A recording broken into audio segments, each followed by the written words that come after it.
Hoje nós vamos começar a história da Igreja Cristã número 2. Eu vou começar na página 13 do material, tá? Página 13. Bom, os cristãos nutrem um interesse especial pela história, porque nela, a nossa matéria hoje, história da igreja, porque na história estão firmados os fundamentos da fé, tá? Todos os fundamentos estão na história, inseridos nela, tá? A história da igreja, então, é a busca e a descrição sobre acontecimentos passados da própria igreja e também dos cristãos, tá? Que participam dela, né? Na página 14, a história da igreja não é simplesmente um relato, né? um relatório do passado, tá?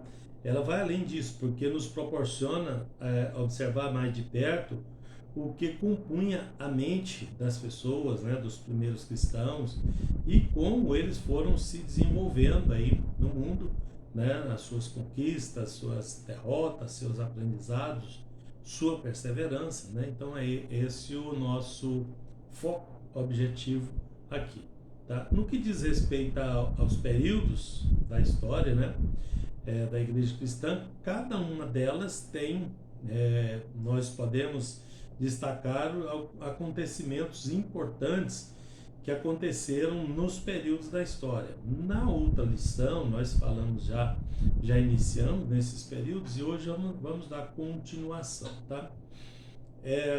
Nós chamamos de história antiga, né? Ali do nascimento de Jesus até o ano 590 depois de Cristo, tá?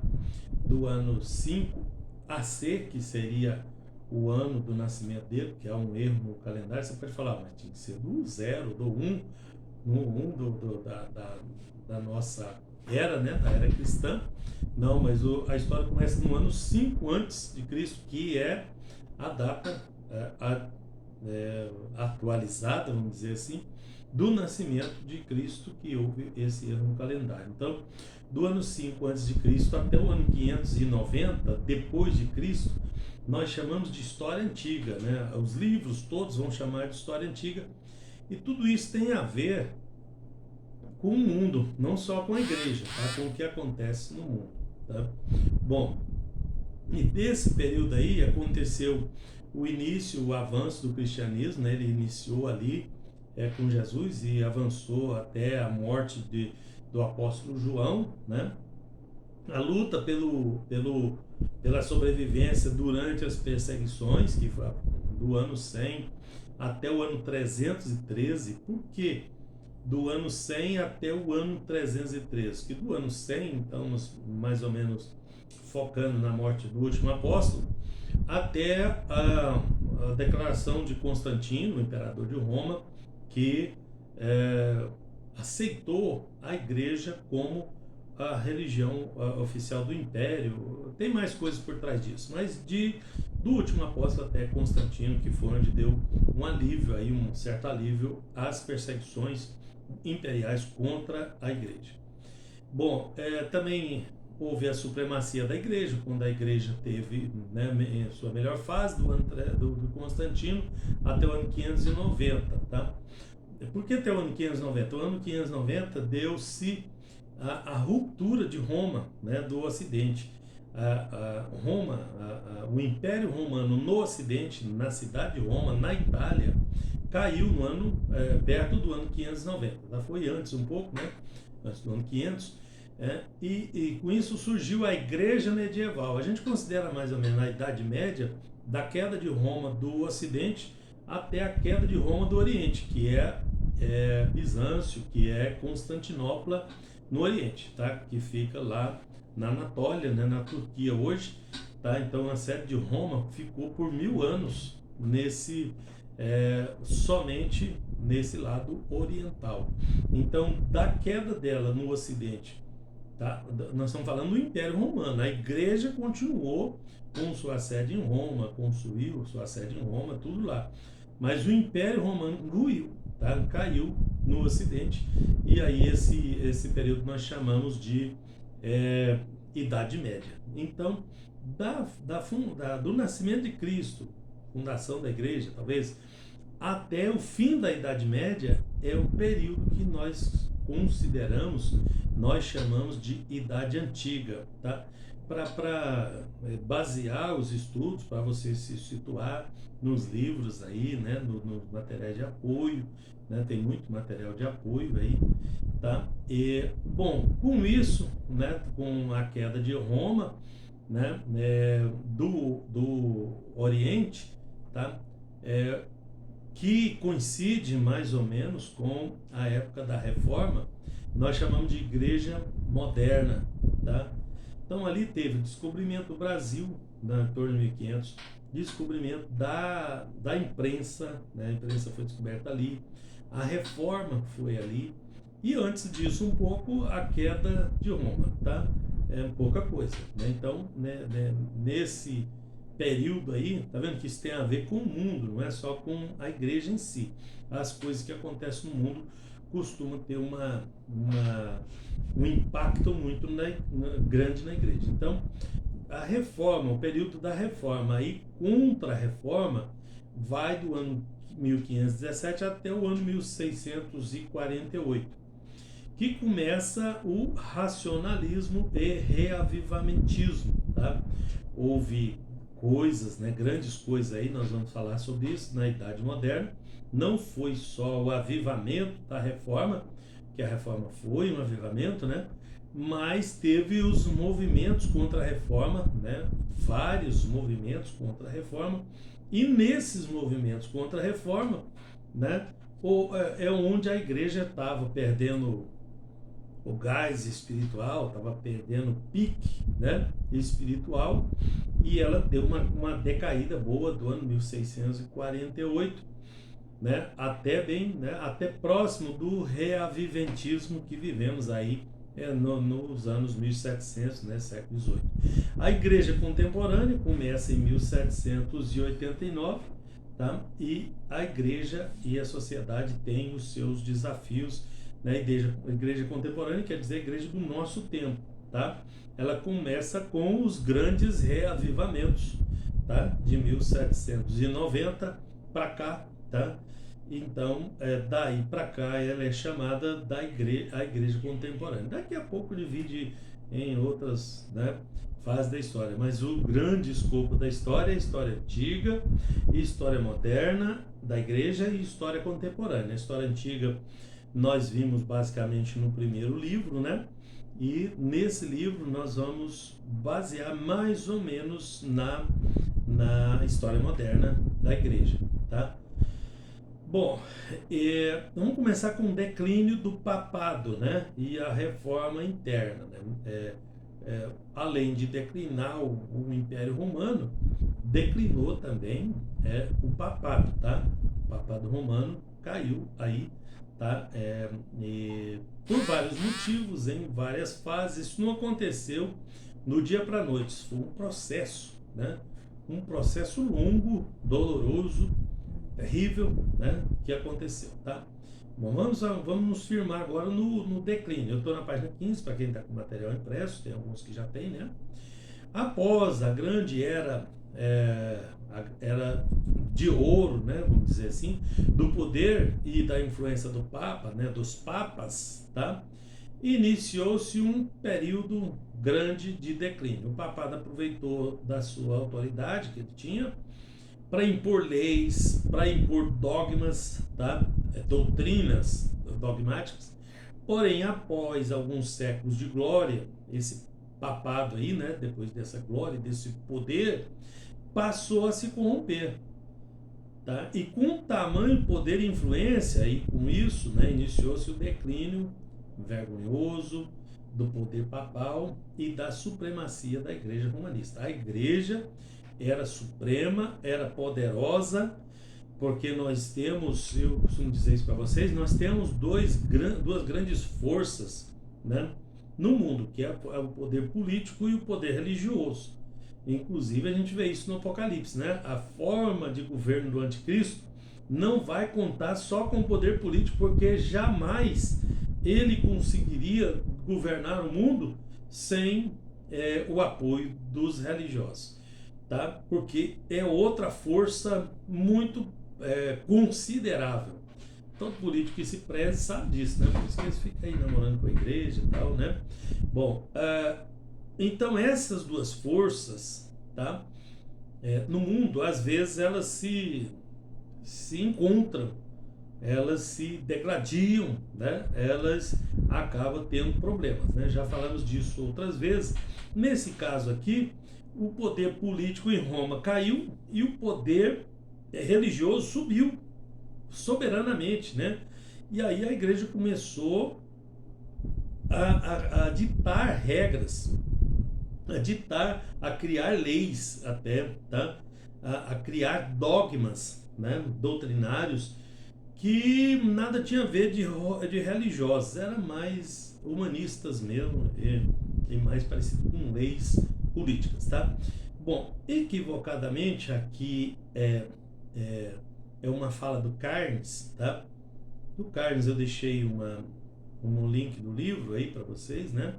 Eu acho que foi até um PDF do livro que eu deixei para vocês como material de apoio, porque essa aula ela é bem baseada nesse material do Carnes, tá?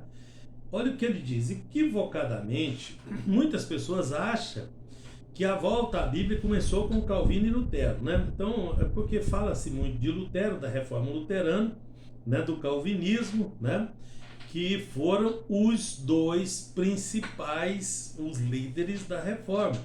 Mas não, isso começou antes. Por isso, eu disse para vocês que mais ou menos a gente ia entrar na igreja moderna, mas não é totalmente, porque nós vamos começar antes, na história da igreja antiga, né, com os reformadores, os pré-reformadores que vieram aí antes, tá? Antes da reforma, houve tentativas de fazer parar o declínio, né, do prestígio do poder do Papa através de reformas de várias espécies, tá? O papado, então, corrupto e extravagante, que residia na França, tá? E não em Roma. Teve um período que o papado, naquela época da queda de Roma, a situação política, a situação estava insustentável em Roma, então a igreja se baseou na França, tá? Por um período, tá? E aí o cisma, o racha, o corte, né, que aconteceu, resultou das tentativas de fazer o Papa voltar para Roma, tá? E depois desse período turbulento, Roma ficou mais tranquila aí, mas aí o papado já estava bem confortável, vamos dizer assim, na França, tá? Inclusive protegido, porque não é só uma questão de lugar, viu? Não é só uma questão de local, né? Tinha também a questão política, tá? Porque tinha apoio, né, do rei da França, e essas coisas, tá? Então nós temos aí vários motivos para citar, e durante a nossa explanação eu vou mostrando para vocês. Como ele citou aí, né, o Carnes, antes do grande rompimento gerado aí no século da Reforma, né, protestante, tá? Grandes acontecimentos já haviam dado alerta à Igreja Romana que mudanças internas haveriam de acontecer, tá? Dentro da igreja a coisa já estava insustentável. Para que ela se mantivesse de pé, ela tinha que fazer reforma. Ela estava corrompida, estava doutrinariamente bem descaída, estava desacreditada, né, com os políticos e por aí vai. Tá? Esses alertas que foram ignorados pela grande massa eclesiástica, né, pelos crentes de uma forma geral, tá? Por que eu falo crente? Vocês estão vendo que eu estou falando da Igreja Católica. A Igreja Católica, meus alunos, ela é a igreja primitiva. A igreja primitiva que cresceu e durante a história antiga aconteceu grandes coisas. Ela foi formada, desenvolvida, ampliada durante a história antiga, tá? E durante a história antiga ela foi perseguida. Nesse tempo de perseguição, do ano 100 até o ano 313, foi o tempo de maior expansão dela, porque eu já disse para vocês que a igreja cresce mesmo quando ela é perseguida, e não quando ela é aliada do poder político. Essas duas grandes forças elas não se encaixam muito bem, porque alguém tem que mandar e todo mundo quer mandar. O Papa queria mandar e a política também queria mandar e acabou havendo grandes problemas aí, tá? Com a igreja, tá? Bom, e como a igreja estava corrompida já lá na frente, né? Lá depois dela crescer, depois dela ser perseguida, depois aí ela foi, né? Com de Constantino para frente, tá? Depois eu vou detalhando a história de Constantino para não atropelar aqui o que eu estou falando, tá? E ela foi daí para frente ela foi se corrompendo, ela foi se descaindo, tá? Espiritualmente e doutrinariamente ela estava no final desse período, essa igreja estava quebrada espiritualmente, rica em dinheiro, mas quebrada espiritualmente, tá? E esses alertas de necessidade de mudança foram ignorados pela grande massa dos crentes, porque só ali no tempo de Lutero, depois de várias tentativas com outros, tá? No tempo de Lutero e de Calvino, que a igreja conseguiu então executar essa reforma, que não foi toda a igreja, só uma parte da igreja. Vale lembrar que Lutero não queria criar uma igreja para ele. Tem gente que gosta de querer criar igreja. Lutero não queria, não era isso. A questão de Lutero é que ele queria consertar a igreja dele. Ele queria consertar a igreja católica, tá?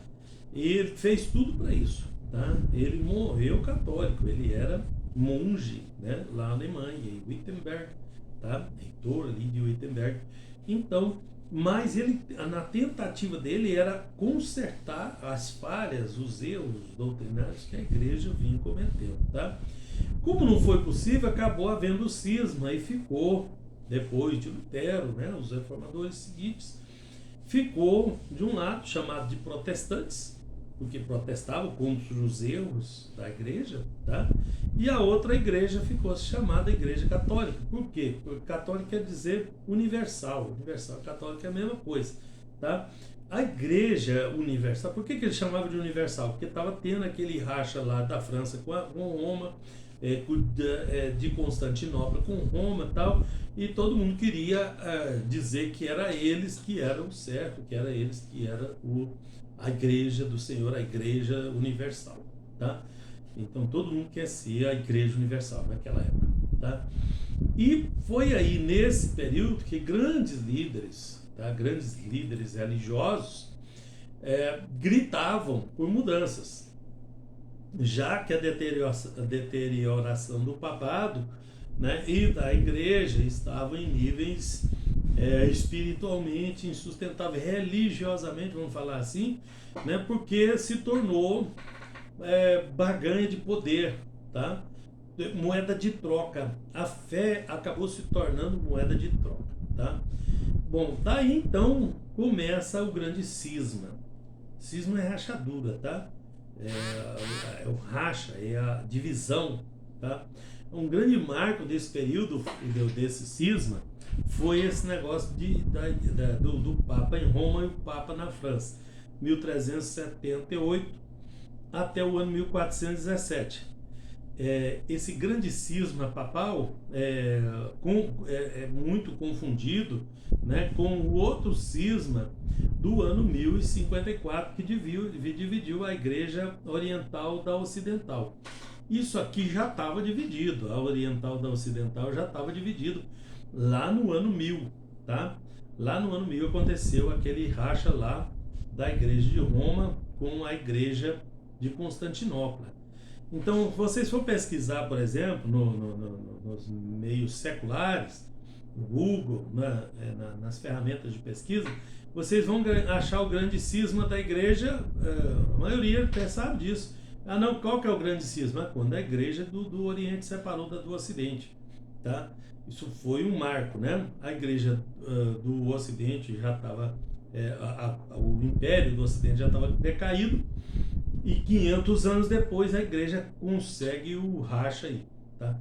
Então há uma confusão aí dessa questão de Roma do Ocidente, Roma do Oriente e da igreja, porque foi 500 anos depois que a igreja separou, tá? Depois do Império ter separado.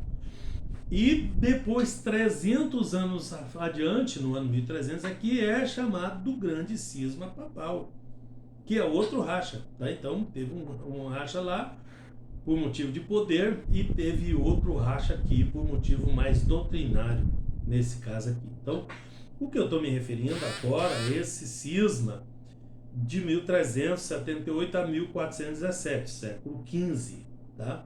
Estou falando do século XV, não do século XI, né?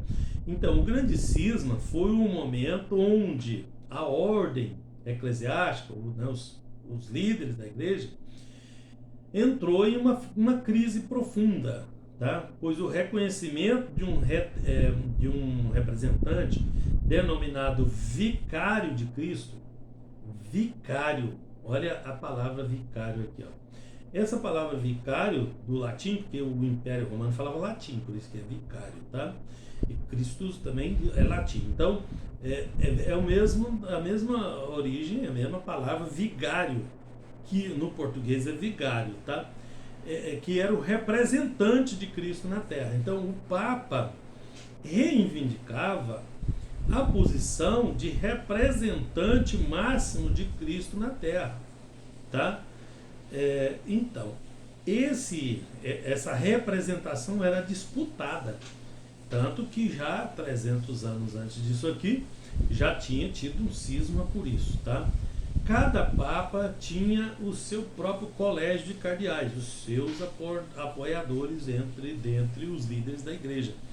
Porque com esse negócio do crescimento da igreja, depois de Constantino, no ano 313, a igreja criou um sistema de hierarquia, onde um crente era superior e hierárquico do outro. Então precisava ter postos onde esse era menor que esse era menor que esse, que era maior que esses dois, e assim por diante. É hierarquia mesmo, tá? Mas isso foi criado num sistema, num período imperial. Biblicamente você não tem isso. Até hoje herdamos isso, né? Quando nós pegamos e colocamos, não, nós temos na igreja, no caso nosso, né, da Assembleia de Deus, um auxiliar, que é um aspirante a iniciar o posto de obreiro. Depois vem um diácono, que é superior desse auxiliar, vem um presbítero, que é superior do diácono, um evangelista, que é superior do presbítero, e assim por diante. Essa hierarquia, e o pastor, que é superior de todo mundo, aí o pastor já não estava suficiente, já foi criando outros superiores a ele para determinar essa hierarquia, que não existe biblicamente. Ele chamou uns para apóstolos, outros para presbítero, outros para doutores.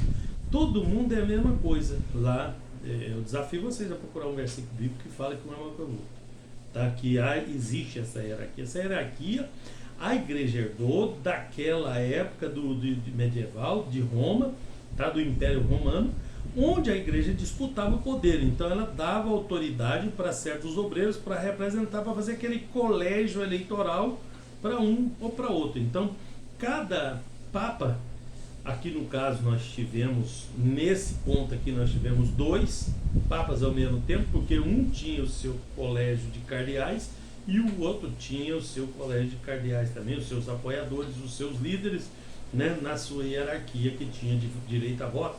Vamos dizer assim. Agora vocês entenderam por que tem a hierarquia? Por causa do direito a voto, tá?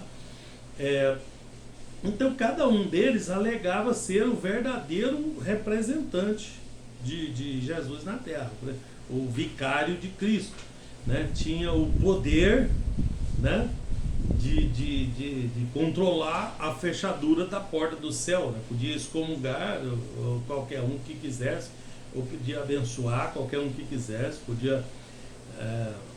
teve uma época que a igreja podia até livrar do inferno, entre aspas, é claro, né? Que podia, se a pessoa pagasse lá a indulgência, podia livrar a alma de alguém, ou dele, ou de alguém, né? Pelo pagamento, livrar do inferno. Então tinha o controle como representante. Esse controle corrompido deu no que deu, tá? O Papa perdeu o respeito dos leigos, dos políticos, porque a ordem tinha se instalado, e onde tem desordem ninguém respeita, né? É fato. Então quem afinal a comunidade deveria seguir como sendo o verdadeiro líder? o verdadeiro representante de Cristo, tá? A França ficava com o Papa Clemente e a Itália com o Papa Urbano. Então é mais fácil você pesquisar por Clemente e Urbano do que por cisma papal, porque cisma papal vocês vão achar outros momentos da igreja que a igreja foi rachada, foi cismada, vamos dizer assim, tá? Então, do lado francês morava o Clemente, porque Roma estava estabelecida na França, tá? Roma não, a igreja estava estabelecida na França, tá? E do lado italiano, né, levantaram um outro papa, né? Juntou os líderes lá, levantou o Urbano para ser o papa, e cada um sustentava que ele que era o representante de Cristo, o vicário de Cristo. Os impostos, que era a sustentação, no caso aqui os dízimos, né, os impostos das duas cortes papais, tornaram pesado demais para a população cristã. Então, financeiramente, os cristãos não estavam dando conta de financiar esse papa aqui e aquele papa ali. Estava ficando caro demais para a igreja. Além do mais, porque uma parte lá, uma parte aqui, tudo era caro demais e ficava para duas partes pequenas, se juntasse todo mundo em um só, conseguiria, mas dividido ficou mais caro. Além do mais, eles ainda tinham que ser sustentados em viagens, mantimentos, né, e muitas mordomias, né, que gerava grandes custos para a igreja, que inevitavelmente era pago pelo cristão, né, pelo fiel. E foi nesse período nebuloso onde a venda de indulgências entrou em cena, tá? 1300, olha, em 1300 a coisa já estava, quando foi 1500 foi a reforma, mas ainda aguentou 200 anos, porque aí começou a usar um esquema de divulgação, de marketing, de arrecadação. Parece que eu estou falando de outra época, né? Peraí, deixa eu voltar aqui para a minha época antiga aqui, né? Então, aí criaram uns modos de arrecadação, de arrecadar dinheiro para sustentar essa máquina pesada, tá? Que estava dividida entre França e Roma, onde o Papa Clemente governava da França, da sede da Igreja Católica na França, e o Papa Urbano de Roma, tá? E essas indulgências, esse sistema de arrecadação foi criado para bancar esse luxo todo e essa briga toda também, por que não dizer, tá? Bom, a era do misticismo, né, foi um período onde alguns grupos místicos de cristãos tentaram transformar a religião em algo pessoal e emocional. Teve uma época em que os cristãos ficaram muito espirituais, muito místicos, muito atrás de querer saber o futuro, de aquelas coisas todas. O misticismo foi uma resposta desconcertante em oposição ao escolasticismo, desculpa, onde era o outro extremo. Nós tínhamos os mais crentes mais fervorosos, que eram os místicos. Bem, quando eu uso essa palavra místico, tem uns que não gostam, mas a pessoa se torna tão místico, né, ele espiritualiza tudo, que ele fica nessa turma aí, que parece que ainda tem remanescentes no nosso meio, tá? Não estou falando de se é pentecostal, se não é. Estou falando daquelas pessoas